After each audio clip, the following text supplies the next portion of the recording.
सरस्वती की डिमी में आरती वर्मा आप सभी स्टूडेंट को good afternoon. Paper two education शिक्षा शास्त्र इंपॉर्टेंट पीवाई क्यों है। तो यहाँ पे बात करेंगे, बहुत ईजी प्रश्न की बात करने वाली हूँ, ठीक है, क्योंकि ईजी प्रश्न आपकी छूटने नहीं चाहिए पेपर में। स्टार्ट करेंगे। यहाँ पे देखिएगा, निम्नलिखित में से कौन सा शिक्षा हेतु प्रौद्योगिकी का उपागम है, ठीक है। तो यहाँ पे पूछा गया है कि जो है आपको बताना है निम्नलिखित में से, निम्नलिखित मतलब आप जानते हैं कि इतने सारे आपके मतलब जो है विकल्प दिए गए हैं। तो निम्नलिखित में से कौन सा शिक्षा हेतु यानी कि कौन सा शिक्षा हेतु प्रौद्योगिकी का एक उपागम है, ठीक है पूछा गया है। तो आपको बताना है, सविमर्श तो नहीं हो सकता है, ठीक है, उपागम, ठीक है, रचनात्मक उपागम नहीं हो सकता है और खोज उपागम नहीं हो सकता है। आपका डी विकल्प आपका सही हो जाएगा। पद्धति उपागम यानी कि सिस्टम अप्रोच, ठीक है, ये आपका हो जाएगा। खोज तो नहीं है, आप जानते हैं, ठीक है, अच्छे से आपको पता है। डिटेल में आप पढ़िएगा तो डिटेल में यहाँ से आप पढ़ लीजिएगा, ठीक है, ये सब आपको दिया गया है। तो यहाँ से देख सकेंगे एक नज़र में, प्रौद्योगिकी आधारित अधिगम उपागम शिक्षण, जिसमें शिक्षक पढ़ाने के लिए प्रौद्योगिकी का उपयोग करते हैं, ठीक है, और शिक्षार्थी प्रौद्योगिकी की सहायता से सीखते हैं, ठीक है। कहने का मतलब ये हो गया कि टेक्नोलॉजी के जरिए जो है शिक्षक पढ़ाते हैं, जैसे हम आपको मोबाइल से पढ़ा रहे हैं, ठीक है, और आप जो है मोबाइल से पढ़ रहे हैं, ठीक है। तो ये हो गया शिक्षार्थी प्रौद्योगिकी की सहायता से पढ़ रहे हैं, ठीक है, ये चीज़ें हो गई।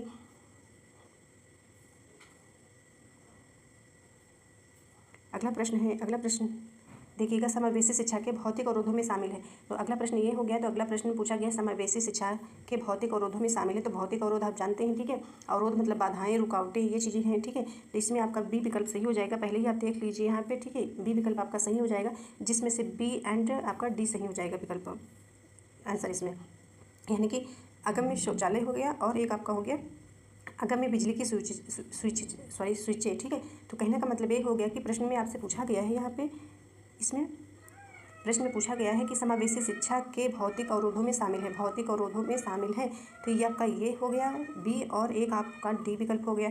अब इसको किस प्रकार समझेंगे, ठीक है, भौतिक अवरोधों में शामिल होता है, जैसे ये शौचालय दिया गया है, तो ये जो शौचालय बना होता है तो उसमें जो खिड़कियाँ होती हैं, मतलब दरवाज़ा होता है, वो ठीक से होना चाहिए, यानी सारी व्यवस्थाएँ ठीक से होनी चाहिए। अगम्य बिजली की स्विचें, ठीक है, ये भी ठीक से होनी चाहिए, ठीक है। इसमें डिटेल में लिखा नहीं है, नहीं तो हम आपको बता देते हैं, ठीक है। और आप आंसर देख लीजिए कौन सा सही है इसके अंतर्गत, ठीक है, और थोड़ा सा डिटेल में देख भी लीजिए। यहाँ पे भौतिक अवरोध क्या है, शारीरिक रूप से विकलांग छात्रों से उन स्कूलों में जाने की अपेक्षा की जाती है जो उनके लिए दुर्गम है, ठीक है। कई स्कूलों में विशेष आवश्यकता वाले बच्चों को उचित रूप से समायोजित करने की सुविधाएं नहीं, यानी कि जो सुविधाएं नहीं होती हैं। पर्यावरणीय बाधाओं में दरवाजा, ठीक है, और क्या लिखा हुआ यहाँ पे नहीं दिख रहा, सीढ़ियाँ और रैंप और मनोरंजन क्षेत्र शामिल हो सकते हैं। समावेशी शिक्षा के भौतिक अवरोध में अगम्य शौचालय और अगम्य जो है बिजली की स्विचें शामिल हैं, ये चीज़ें हो जाएंगी इसके अंतर्गत।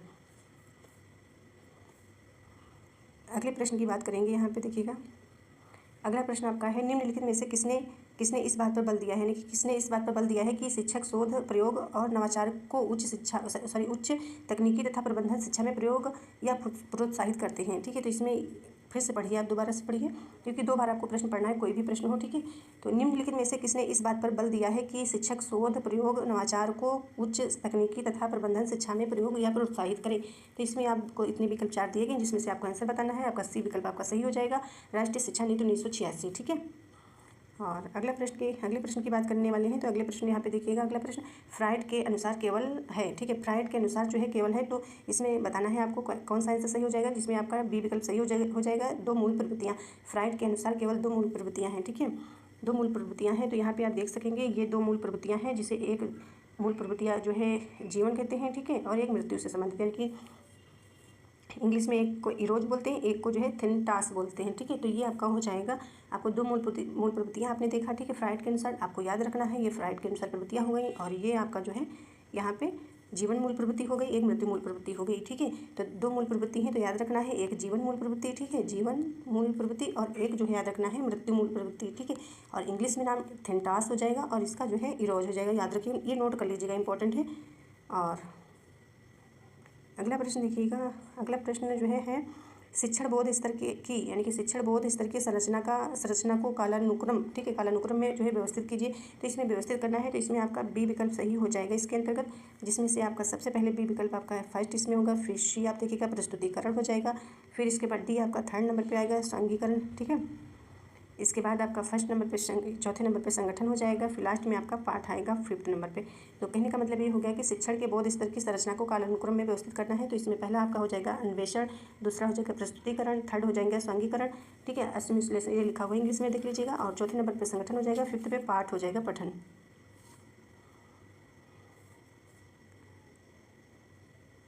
ये प्रश्न नहीं दिख रहा होगा, ठीक है, तो यहाँ पे इसको भी बोल करके हम बताएंगे।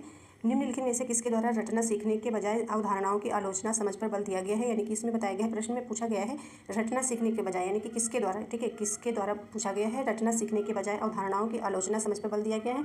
तो इसमें 4 विकल्प दिए गए हैं, एक माध्यमिक शिक्षा आयोग है, कोठारी आयोग है, राष्ट्रीय ज्ञान आयोग है और एक जो है राष्ट्रीय शिक्षा नीति है। तो इसमें आपका सी विकल्प सही हो जाएगा, राष्ट्रीय ज्ञान आयोग द्वारा, ठीक है, राष्ट्रीय ज्ञान आयोग के द्वारा जो है बताया गया है, मतलब कि जो है रटना सीखने के बजाय अवधारणा की आलोचना समझ पर बल दिया गया, यानी कि समझ पर बल दिया गया है राष्ट्रीय ज्ञान आयोग के अंतर्गत। और अधिक डिटेल में जानने के लिए माध्यमिक शिक्षा आपने पढ़ा ही है, आपको याद होगा, ठीक है, माध्यमिक शिक्षा मुदालिर आयोग, ठीक है, कोठारी आयोग जानते हैं 1964 डॉक्टर दौलत सिंह कोठारी, ठीक है, राष्ट्रीय ज्ञान आयोग, इसमें जो है एक बात करा गया है थिंक टैंक, ठीक है, ये शब्द आइए तो आपको ध्यान रखना है कि ज्ञान आयोग से संबंधित है। और राष्ट्रीय शिक्षा नीति 1986 ये हो गया 10+2, और इसमें क्या कहते हैं वो प्राथमिक शिक्षा में सुधार के लिए जो ब्लैक बोर्ड कुछ क्या था भी पढ़ाए थे हमने। और अगला प्रश्न देखिएगा, अगले प्रश्न की यहाँ पे बात करी गई है, तो देखिएगा शैक्षिक प्रशासन कार्य नहीं है, तो इसमें पूछा गया है शैक्षिक प्रशासन नहीं है, तो शैक्षिक प्रशासन नहीं है तो इसमें 4 विकल्प दिए गए। तो नियोजन देख लीजिए, संगठन, नियंत्रण, निर्णय प्रक्रिया, ठीक है, तो ये लास्ट आपका सही हो जाएगा, मैनेजमेंट, ठीक है, प्रबंधन। शैक्षिक प्रशासन का कार्य नहीं है तो ये प्रबंधन नहीं है। प्रशासन यानी कार्य है नियोजन करना, संगठन करना, नियंत्रण और निर्णय प्रक्रिया का, ठीक है, प्रक्रिया हो जाएगा।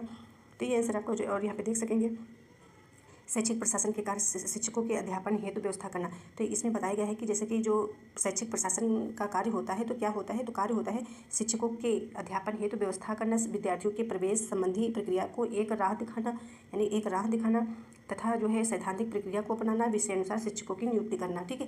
प्रशासन का मतलब होता है प्रबंधन का, मतलब प्रबंधन आपने पढ़ा है, प्रशासन पढ़ा हमने आपको पढ़ाया है और नहीं समझ में आया है तो ये जो है यहाँ पे देख लीजिएगा कार्य के तौर पे, ठीक है, शिक्षकों के अध्यापन हेतु व्यवस्था करते हैं, ठीक है। प्रशासन का मतलब होता है जो शिक्षकों के अध्यापन व्यवस्था करना, अच्छे अध्यापकों को जो है पढ़ाने के लिए जो है रखना, ठीक है, विद्यालय में। विद्यार्थियों की प्रवेश संबंधी प्रक्रिया को जो है एक राह दिखाना, सैद्धांतिक प्रक्रिया को अपनाना, ये इंपॉर्टेंट है, आपको छोटी छोटी चीज़ें आपको आनी चाहिए। और अगले प्रश्न की बात करते हैं, ठीक है, यहाँ पे अगले प्रश्न की हम बात कर रहे हैं, अगले प्रश्न की बात करेंगे। निम्नलिखित में से मापन की किस मापनी में वास्तविक शून्य बिंदु पाया जाता है, यानी कि निम्नलिखित में से मापन, यानी कि मापन की किस मापनी में वास्तविक शून्य बिंदु पाया जाता है, ये तो आपको रटा ही होगा प्रश्न सभी स्टूडेंट को, ठीक है, ये हो जाएगा डी विकल्प, अनुपात मापनी, ठीक है। और सीक्वेंस में लगाने को आता है तो वो भी आपको आना चाहिए, ठीक है, तो आप अच्छे से पढ़ें और अच्छे से अपना जो है तैयारी करते रहें, ठीक है। और लास्ट प्रश्न आपका है, लास्ट प्रश्न देखिएगा, ये सारे इंपॉर्टेंट हैं। अब अव्यक्त, ठीक है, अव्यक्त अधिगम उदाहरण है, तो यहाँ पे पूछा गया है अव्यक्त अधिगम उदाहरण है, तो ये इंग्लिश में लिखा हुआ है लेटेंट, ठीक है, ये भी याद रखिएगा। अधिगम मतलब सीखना होता है, आपको पता ही होगा, तो इसमें सी विकल्प आपका सही हो जाएगा, संज्ञानात्मक अधिगम का, ठीक है, संज्ञानात्मक अधिगम का हो जाएगा, अव्यक्त अधिगम उदाहरण है, ठीक है, तो संज्ञानात्मक अधिगम का हो जाएगा। और अव्यक्त अधिगम यहाँ से पढ़ लीजिएगा जो समझ में आपको आए, ठीक है, तो पढ़ के बता देते हैं। एक प्रकार का अधिगम है जो अधिगम के समय शिक्षार्थी के व्यवहार में स्पष्ट नहीं होता है, यानी कि स्पष्ट नहीं होता है व्यवहार में, लेकिन जो बाद में प्रकट होता है तब प्रकट बाद में तब प्रकट होता है जब उपयुक्त प्रेरणा और परिस्थितियाँ सामने आती हैं, ठीक है। यह वह अधिगम है जिसका प्रभाव तुरंत नहीं दिखता, ठीक है, तुरंत नहीं दिखता है, लेकिन तुरंत नहीं दिखता और सीखने वाले के व्यवहार में भी इसका प्रभाव स्पष्ट नहीं दिखता है। यह सिद्धांत टॉलमैन के द्वारा दिया गया है। तो ये आपको 2 प्रश्न यहाँ से बन रहे हैं, ठीक है, यानी कि कहने का मतलब एक ये प्रश्न तो था ही, और अव्यक्त जो है बताया जाए कि अव्यक्त जो क्या कहते हैं, यहाँ कहाँ लिखा है आपका, टॉलमैन के द्वारा दिया गया, ठीक है, यानी कि अव्यक्त अधिगम जो है किसने दिया है, तो आपको बताना है कि ये जो है सिद्धांत किसने दिया है, तो टॉलमैन के द्वारा दिया गया है, याद रखिएगा।